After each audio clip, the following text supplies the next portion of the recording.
श्रील प्रभुपाद की जय, गुरु गौरांग की जय। विष्णुचित्त ब्राह्मण और उत्तर भारत से आए हुए ब्राह्मण का शास्त्रार्थ चल रहा है। सर्वप्रथम उत्तर भारत से आए हुए ब्राह्मण ने अपने शास्त्रार्थ को प्रकट किया। उसके शास्त्रार्थ को सुनने के बाद कोई भी उस सभा में उसका उत्तर देने के लिए तैयार नहीं था। सभी चुप बैठे थे। राजा बहुत भयभीत हो गए। उन्होंने अपने पुजारी से विष्णुचित्त ब्राह्मण को इशारा दिलवाया, कभी आप परतत्व की स्थापना कीजिए, परतत्व का जो सिद्धांत है उसके विषय में सबको बताइए। तो जब विष्णुचित्त ब्राह्मण बोलने लगे तो उनके बोलने से ऐसा लगा कि धर्म की निश्चित विजय होगी। विष्णुचित्त ब्राह्मण का जो व्याख्यान था वह बुद्धिमता का सागर था, ज्ञान का व्यापक आकाश था, तथ्यों का बौछार था, तार्किक शास्त्रार्थ का तूफान था और सुस्पष्ट प्रमाणों के वे आलोक थे। जो भी प्रमाण वे बता रहे थे शास्त्र के अनुसार बता रहे थे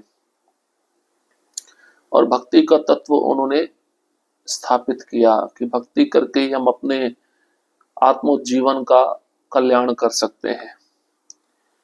जब विष्णुचित्त ये अंतिम वाक्य बोल रहे थे तब पांडे नरेश और उपस्थित सब लोगों ने देखा कि भगवान के संकल्प के अनुसार सिंह द्वार की ओर गड़ा हुआ विद्या शुल्क स्वर्ण थैली युक्त खंबा स्वयं अपने आप विष्णुचित्त की ओर झुक रहा है और स्वर्ण थैली विष्णुचित्त के अति निकट है। पांडे राजा तुरंत अपने स्थान से उठे और विद्या शुल्क स्वर्ण थैली को चीर कर श्री विष्णुचित्त को समर्पित किया और दंडवत नमस्कार किया। वहां उपस्थित सभी विद्वानों ने भी उनके चरणों में नमस्कार किया।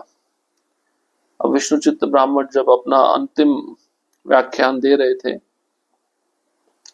राजा जो पांडे नरेश है और वहां पर उपस्थित सभी लोगों ने एक आश्चर्यचकित दृश्य देखा। भगवान ने पहले से ही स्वप्न में आकर पेरियालवार विष्णुचित्त ब्राह्मण को कहा था कि स्वर्ण की थैली आपको ही प्राप्त होगी, आप जाइए उधर। अब भगवान के संकल्प के अनुसार सिंह द्वार की ओर जो विद्या शुल्क स्वर्ण थैली था उस खंबे पे लटका हुआ था, विष्णुचित्त की ओर अपने आप झुकने लगा और विष्णु चित्त के अति निकट ये स्वर्ण की थैली आ गई। तुरंत पांडे राजा तुरंत अपने स्थान से उठ गए और विद्या शुल्क सोने की थैली को उन्होंने फाड़ दिया, चीर दिया और विष्णुचित्त को समर्पित कर दिया और दंडवत नमस्कार किया विष्णुचित्त को। वहां उपस्थित जितने भी विद्वान थे उन सबने भी विष्णुचित्त के चरणों में नमस्कार किया। वे इंद्र की भांति अपनी सारी शक्तियों का प्रसार कर रहे थे। कोई वेद, उपनिषद व महाकाव्य ऐसा नहीं था जिनसे उन्होंने उद्धरण ना दिया हो।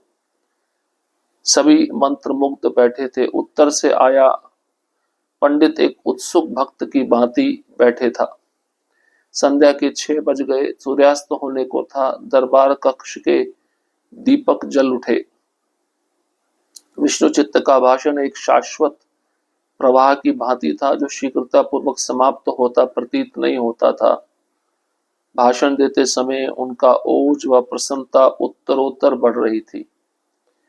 उत्तर से आया पंडित उछलकर विष्णुचित्त के चरणों में साष्टांग गिरकर बोला, आज मैं आपसे मुकाबला करके धन्य हो गया। मेरे अहंकार के लिए मुझे क्षमा करो। आप तो सागर हो और मैं आपके समक्ष एक बूंद भी नहीं हूं। फिर वो राजा रानी की ओर मुड़कर हाथ जोड़े सम्मान पूर्वक बोला, है राजन, ये कोई साधारण मनुष्य या साधारण बालक नहीं है।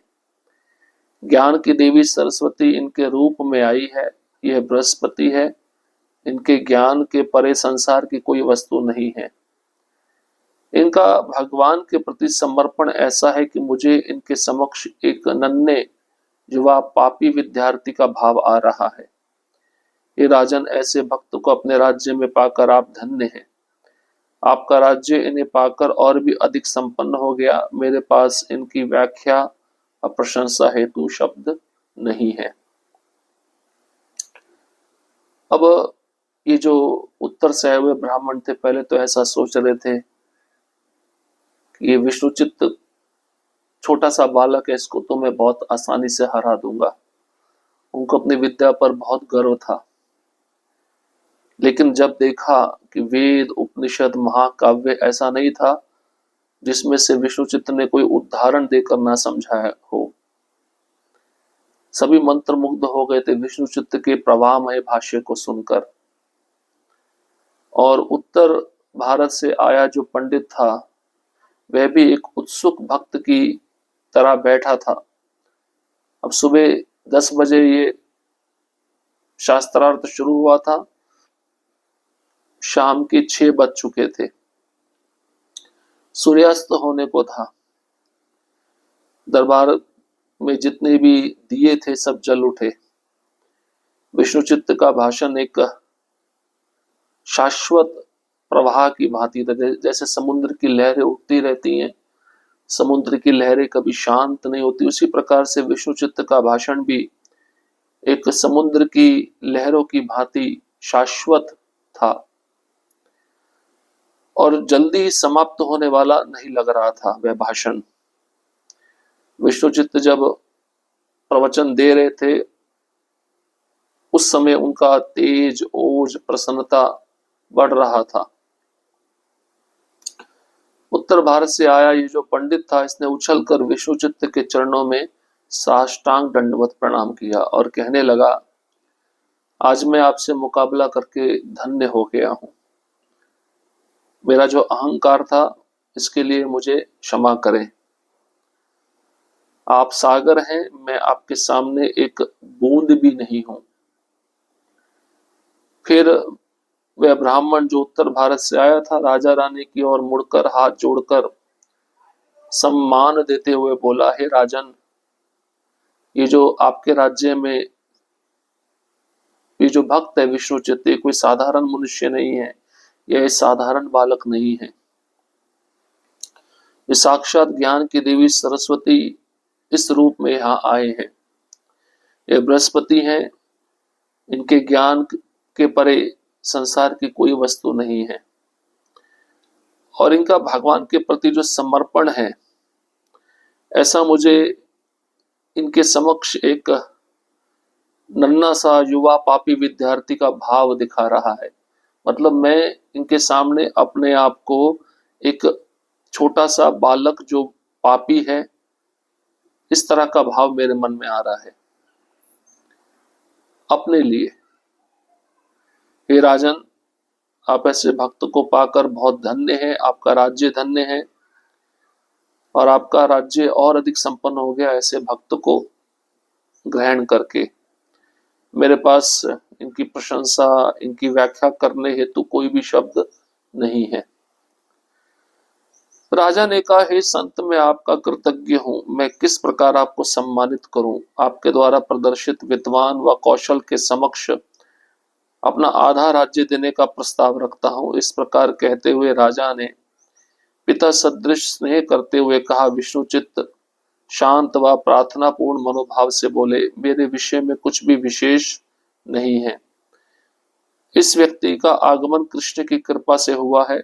मैंने काफी पहले ही अपना शरीर व आत्मा भगवान को समर्पित कर दी थी। यदि मैंने पहले कभी जीवन व दर्शन पर बोला होता तो मैं भी आश्चर्यचकित होता कि मुझमें ज्ञान अब तक कहाँ छिपा था। राजकुमार बालक ध्रुव भगवान विष्णु का उत्कृष्ट पूर्वक व मनोहारी ढंग से केवल तभी गुणगान कर पाए जब भगवान विष्णु ने अपना श्रीहस्त पवित्र हाथ उनके सिर पर रखा।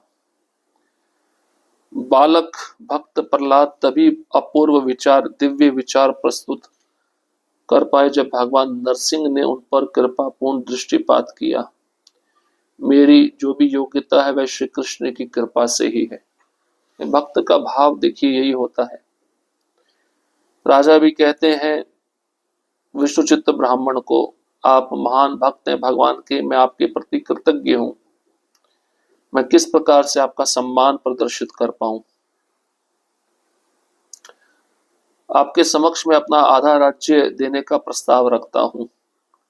भक्त को कोई प्रलोभन खरीद नहीं सकता। इस प्रकार जब राजा ने कहा, राजा एक पिता के समान होता है। स्नेह करते हुए जब उन्होंने विष्णुचित्त ब्राह्मण को कहा कि मैं अपना आधा राज्य आपको देता हूं, मेरे पास इनाम के रूप में और कुछ भी आपको देने के लिए नहीं है, तो विष्णुचित्त जो भगवान के महान भक्त हैं, शांत प्रार्थनापूर्ण मनोभाव से राजा को कहते हैं, आपने जो विशेषता मेरे अंदर देखी है, मेरे अंदर कुछ भी विशेष नहीं है।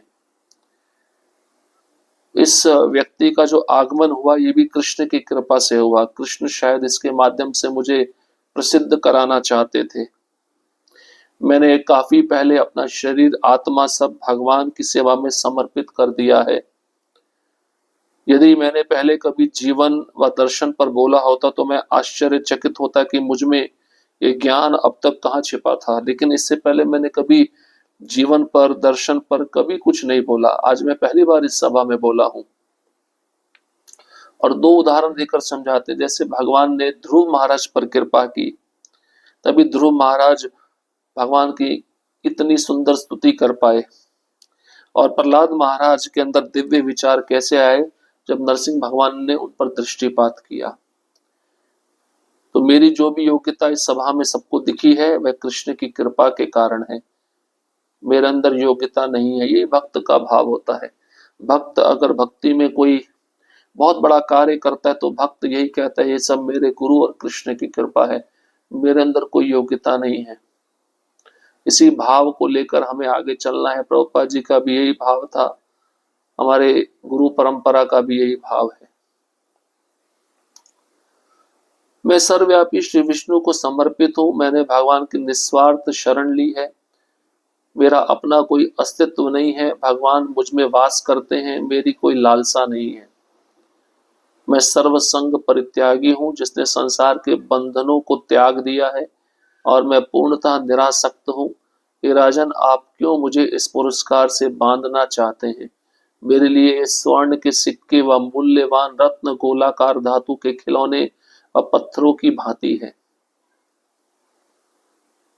देखिए कितना वैराग्य का विचार है, क्योंकि भक्त इस संसार की प्रत्येक वस्तु को भगवान से संबंधित मानता है, अपना नहीं मानता। तो विश्वचित्त ब्राह्मण पुनः कह रहे हैं कि मैं सर्वव्यापी भगवान विष्णु को समर्पित हूं। मैंने बिना किसी स्वार्थ के भगवान का शरण लिया है। मेरा अपना कोई व्यक्तित्व, कोई अस्तित्व नहीं है। भगवान मुझ में निवास करते हैं, मेरी कोई लालसा नहीं है, ना मैं आपसे कुछ चाहता हूं। मैं सर्वसंग परित्यागी हूं। मैंने सब कुछ छोड़ दिया है भगवान की सेवा के लिए। जिसने संसार के बंधनों को छोड़ दिया है, पूरी तरह से वैराग्य से युक्त है, तो हे राजा, आप आधा राज्य देकर मुझे बांधना क्यों चाहते हैं। मेरे लिए सोने के सिक्के, मूल्यवान धातु, खिलौनों व पत्थरों की तरह है। मैं सर्वव्यापी भगवान के साथ हूं, जो समस्त धन के स्रोत हैं। मुझे कोई अभाव नहीं है। जो व्यक्ति समर्पण व निस्वार्थ भाव में है, उसे किसी वस्तु की लालसा नहीं है, सिवाय वह अपने संगियों की सेवा करने की लालसा करे। मैं अनंत कल्याण गुण परिपूर्ण भगवान, जो असंख्य शुभ गुणों के मूर्त रूप हैं, से लोक कल्याण हेतु प्रार्थना करता हूं। एक निस्वार्थ आत्मा के लिए लोक कल्याण ही शुभ है। हे राजन, शासन व राज्य मेरे लिए बंधन का कारण बनेंगे। मुझे मुक्त आत्मा के रूप में रहने की अनुमति दें। मैं आनंदमयी अवस्था में हूं और सभी प्रकार से आपकी सेवा हेतु तत्पर हूं। इस प्रकार आंखें बंद करके वह हाथ जोड़कर उन्होंने अपना उत्तर समाप्त किया। अब अंतिम में विष्णुचित्त ब्राह्मण यही कहते हैं, भगवान मेरे साथ है, मैं भगवान के साथ हूं। भगवान सभी धनों के स्रोत हैं और मुझे मेरे जीवन में कोई कमी नहीं है, कोई अभाव नहीं है किसी वस्तु का। जो भी भक्त समर्पित व निस्वार्थ भाव से भगवान की सेवा करता है, उसको किसी भौतिक वस्तु की लालसा नहीं रहती। केवल ये लालसा ये रहती है कि वह अपने भक्तों की सेवा नहीं कर पाता, भक्तों की सेवा करने की लालसा उसके मन में जागरूक होती है, बाकी कोई इच्छा नहीं होती उस शुद्ध भक्त की। मैं तो केवल भगवान से यही प्रार्थना करता हूँ कि संसार में जितने भी लोग हैं उनका कल्याण हो, और एक निस्वार्थ आत्मा के लिए लोक का कल्याण ही शुभ है। हे राजन, शासन व राज्य मेरे लिए बंधन का कारण बनेंगे, मुझे मुक्त आत्मा के रूप में रहने दीजिए। मैं जो सेवा कर रहा हूँ, भगवान की सुंदर माला बना के भगवान को अर्पित करता हूँ, तुलसी बगीचे की सेवा करता हूँ, यही सेवा मुझे प्रिय है। मुझे राज्य आधा देकर मुझे बंधन में ना बांधिए, मैं आनंदमयी अवस्था में रहता हूँ, सभी प्रकार से आपकी सेवा हेतु तैयार रहता हूँ। इस प्रकार आंखें बंद करके हाथ जोड़कर उन्होंने अपना उत्तर समाप्त किया। इससे पता चलता है शुद्ध भक्त को इस संसार में कुछ नहीं चाहिए, भगवान की सेवा और भगवान के भक्तों की सेवा के सिवाय। उसी को निस्वार्थ समर्पित भक्त कहा गया है, और ऐसा भक्त ही भगवान को अत्यंत प्रिय होता है। हरे कृष्ण कृष्ण कृष्ण हरे हरे, हरे राम राम राम हरे हरे। श्रील प्रभुपाद की जय, गुरु गौरांग की जय।